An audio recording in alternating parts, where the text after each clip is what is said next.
Hello everyone, welcome back to my channel to a fresh sparkly new week. I am currently down, as you might recognise, in the studio. Let's not look over that way, it's an absolute mess.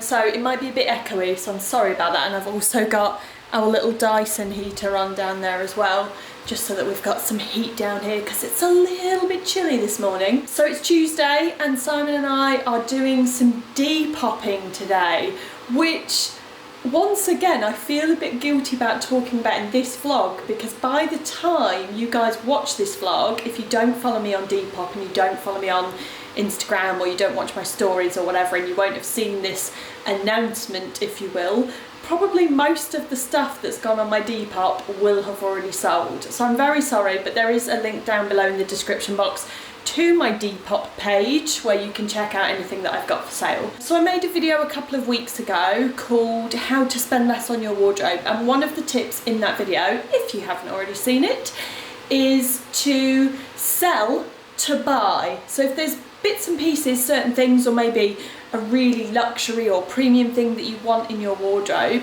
you do a wardrobe clear out and then you assess, you see what you love, what sparks joy, and then you sell any of the bits that you've decided to detox from your wardrobe to fund buying that new item, or to fund buying the basics or the little pieces that you feel like you need and the bits that you feel are missing from your wardrobe. So it's a really good thing to do if you've kind of had a bit of a style overhaul.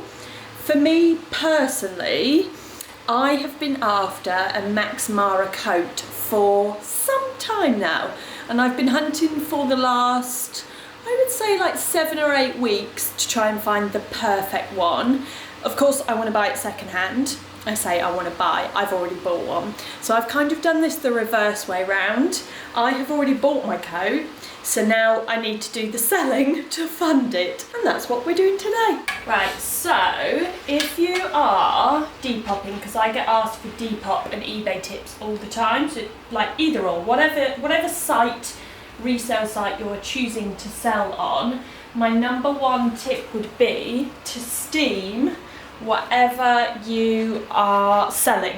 So before you take a photo of it, make sure you steam it, just because you're selling something, so you kind of, you know, you want the sale, so you want it to look as good as possible, and no one wants to look at something that's all creased and stuff.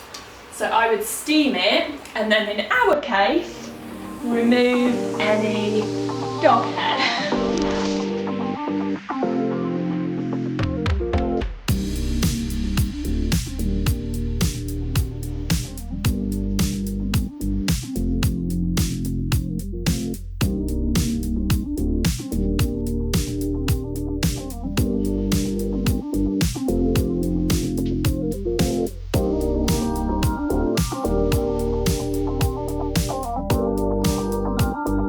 Right, we are about a quarter of the way through shooting bits and bobs. I've just stopped for an Oreo snack break. And my tips would be, Depop in particular. Depop is a bit of a tricky one because you're only allowed 4 pictures, and very annoyingly, they're squares, because it's kind of like Instagram. So just make sure that you shoot everything in square format so that you're not cropping out anything and you know exactly what's going to fit in your image.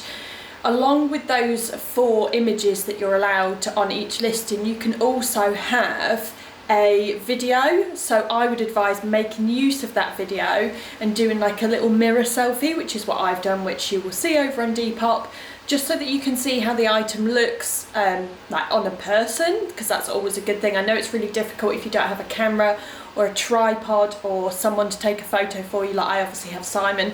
It's difficult to wear the item, so a lot of people just photograph things on hangers.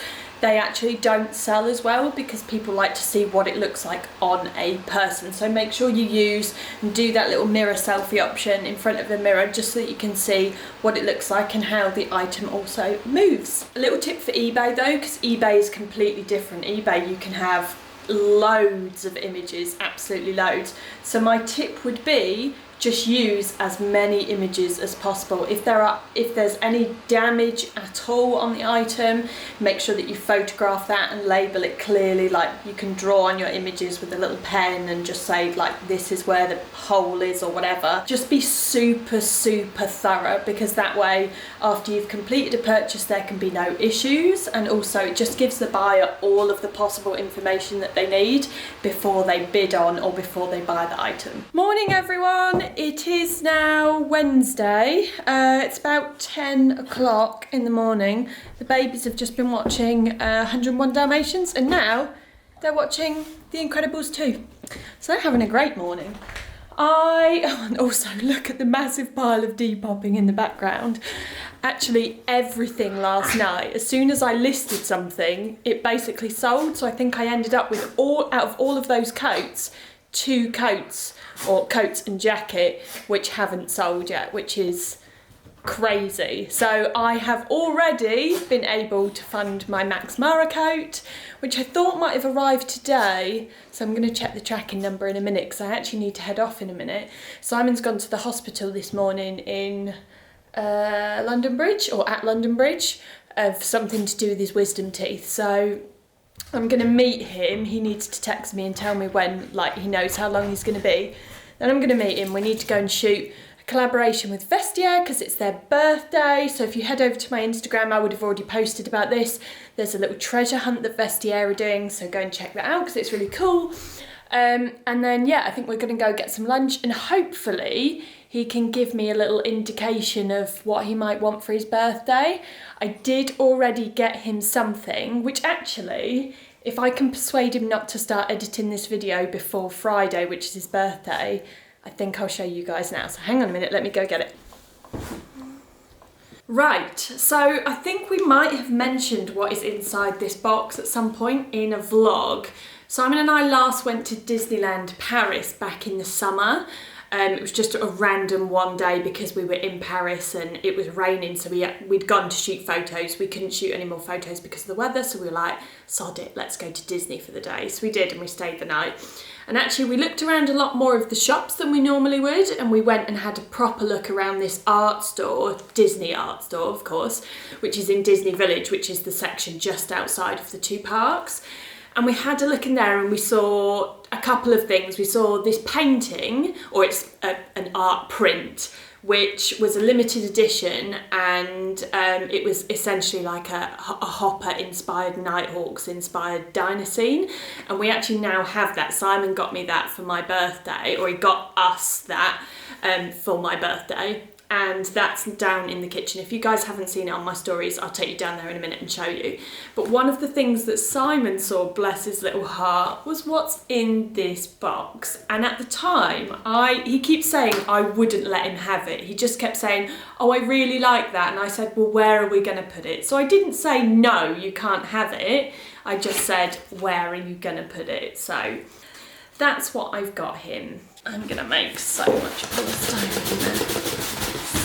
So I have already opened this because it came all the way from America. I did actually ring that art store in Paris and they didn't have any, so I had to order this from America, and it cost me a small fortune, but I'm gonna just show you guys.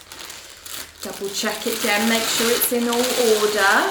So here it is. Bless him, he's gonna love it as well, I know he is. So basically this is like a self-portrait. Who is it by? This is by an artist called Charles Boyer.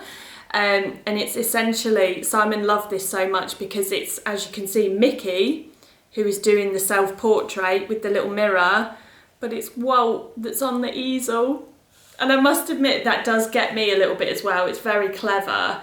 But Simon loved this, I don't know, what would you call it, ornament figurine. So yeah, I managed to source it from a dealer in America.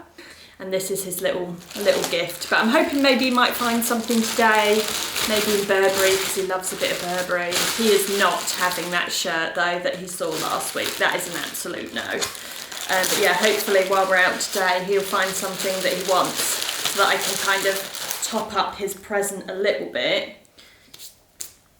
But yeah, and this is where we have our Disney art. We still need to figure out something to like properly do with this wall because it just looks really plain and white and boring. But this is what Simon got me for my birthday. So yeah, as you can see, if anyone's familiar with Hopper, it is kind of very much inspired by his Nighthawks piece. And it's all the crew in Walt's Diner, and I love it. I can't remember the name of the artist and I can't read that, but I'll pop it down in the description box for anyone that's interested. Right, Simon has just texted me to let me know that I can come into town now because he's almost finished. So I'm going to show you guys what I'm wearing. So I've got my baby Audrey sunglasses. Ta-da! I love these sunglasses. They are by far my favourites. I bought those secondhand off Vestiaire. I did actually have a new pair many years ago and I lost them. So these basically, I replaced them with a secondhand pair, which was actually much more purse friendly. The jacket was also bought off Vestiaire, as was the bags. The bag is Gucci Ladyweb. The jacket is, or the coat is Saint Laurent. Underneath, this is my usual black cashmere Marks and Spencer's jumper. Have a Missoma necklace on. Some Missoma earrings in there as well. The jeans are my ever faithful Everlane, what are these, washed black skinny jeans, and the boots are my birthday boots, my Saint Laurent, I think these are called West ankle Chelsea boot kind of things. So there we go, we've got some navy, some black and some tan for today's look. So, yeah, those are going to have to be yours. There's no chance I'm going to eat those. I ordered a side of onion rings and this is what appeared, a tower. This is where we are, for anyone who's wondering. Hard Rock Cafe, Piccadilly Circus, tourist spot of the moment. Still got your teeth, yeah.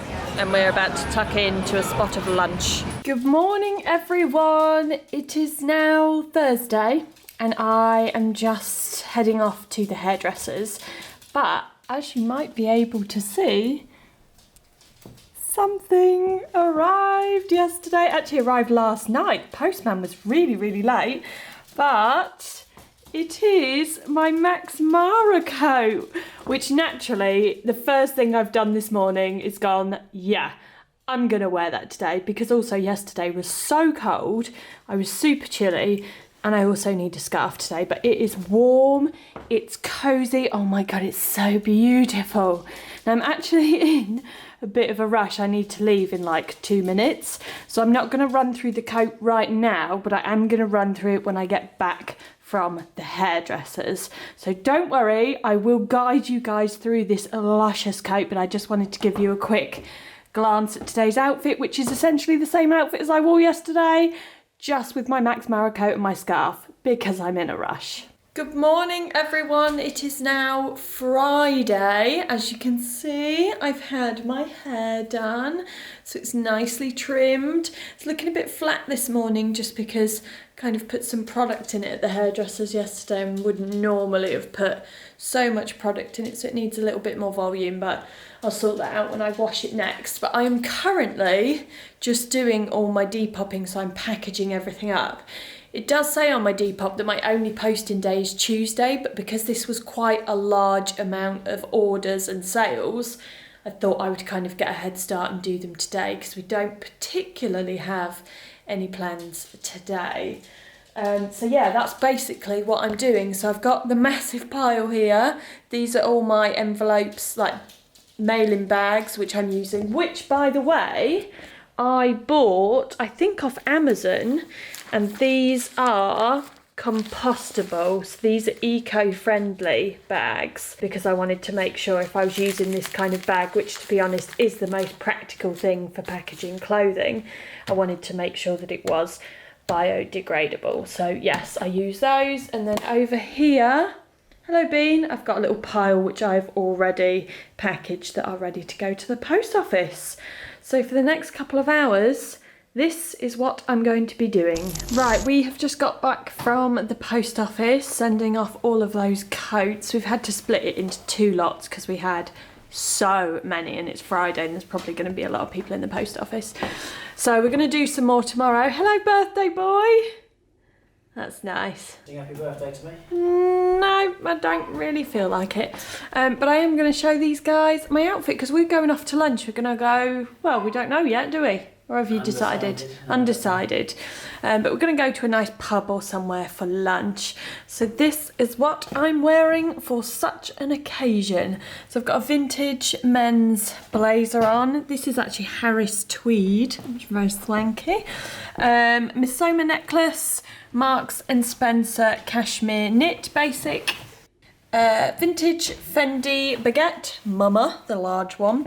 Jeans are H&M premium, and the boots are from Dear Francis. These are the kit boots. They do come in other such leathers other than croc texture. So yeah, that is today's luncheon outfit. Were you thrilled with your ornament? Very, very thrilled. Do you want to Nice, isn't it? show us up? Oh, look at you getting proper close to that there. I like it. Yeah, good. I'm glad you've got to decide where you're going to put it. Yeah, I don't know yet. But No. someone should have bought it, shouldn't they? When I said. Yeah, someone should have, because it cost twice the price. Yeah, there you go. What did you say? Will it still be there next year? Yeah, and it wasn't. No, it wasn't, was it? Lesson learned. So you're lucky that you got it for me. Yeah. Right, we just got back from Simon's birthday lunch. Oh my God, I am stuffed, absolutely stuffed. But I forgot that I haven't shown you guys, where is it, hidden behind the camera, to go through some of the specifics and the little details of my new Max Mara coat. So there she is. I've kept her out so that I could show her to you guys properly. It's absolutely beautiful, 110% what I could have wished for. So in terms of the fabric, it's really, really soft. It's 90% wool and 10% cashmere, and it's actually quite a thick coat as well. This one, the style number, the style name of it is the Icon coat, and it's the 101-801. That's the style of it, which is kind of like this oversized cocoon style with these really deep pockets, and as you can see, it has this sort of blanket kind of stitch here. I don't think that is specifically called a blanket stitch, but it's got this stitching which is quite prominent on Max Mara coats. I'm not entirely sure as to the year of this one, but the lining, which is monogrammed Max Mara lining, as you can see there, would indicate that it is a slightly older one, but I don't think it's quite vintage. It doesn't have a split up the back, as you can see. It's literally just a full kind of style, but this one is a size 10, and as you could see on me, when was it that I wore it yesterday, it's really, really oversized, but I absolutely love it. Now, some of these do come with belts. This one didn't come with a belt, and I suppose you guys are also wanting to know about price of this. So I paid £399 for this, which is by far the most I've ever paid for a coat, but it's something I've wanted, and I feel like it is something which is going to last me for years, and it's, as the name would suggest, it's an iconic coat. It is definitely something which has been on my wish list, and in comparison to the £2,000 plus price tag, I'm pretty pleased with that because it is in really good condition. Aside from, this is one thing I wanted to show you guys. So basically, as soon as it arrived, I rolled up the cuffs, which is going to be quite difficult for me to do one-handed. Hang on, I'm just going to fiddle you guys. So I rolled up the cuffs like this, and upon rolling up this cuff, I noticed that here you can see the lining has come unstitched, which, with all credit to the seller, I feel like if they hadn't rolled up the cuffs, they wouldn't have known this happened. But this was a fault that was not written in the listing. So I did contact the seller and say to her, look, the lining is kind of coming undone in one of the sleeves. I'm going to have to take this to a tailor and get them to reattach it. And I think what I'm also going to do is get the tailor to remove all of the buttons and re-sew them back on, just so that they're fully properly sewn on and sturdy, because a couple of these have got these little things on the back which basically keep the buttons tight, and act as a back button like that if the back button has been lost. So yeah, I did contact her and I asked if she wouldn't mind reimbursing like £20 of the cost. She said no. She did offer to refund the entire coat, but I just couldn't give this up, so I'm just going to have to forfeit that tailoring cost myself. But in all honesty with you, I think it is well worth it, and that is one second-hand but grand find that I am thrilled with. Right guys, well, I am going to sign off this week's vlog here because Simon and I are just going to do some more Depopping this weekend, and then we're going into town on Sunday to shoot. So yeah, it's not really going to be much that I can vlog, so I'm going to say farewell here, and I hope you enjoyed some of my Depopping / eBaying tips and tricks. And yeah, if you've got any questions or any comments, leave them down in the comments below. Otherwise, I will catch you guys on Wednesday for my next video. I'll see you then. Bye!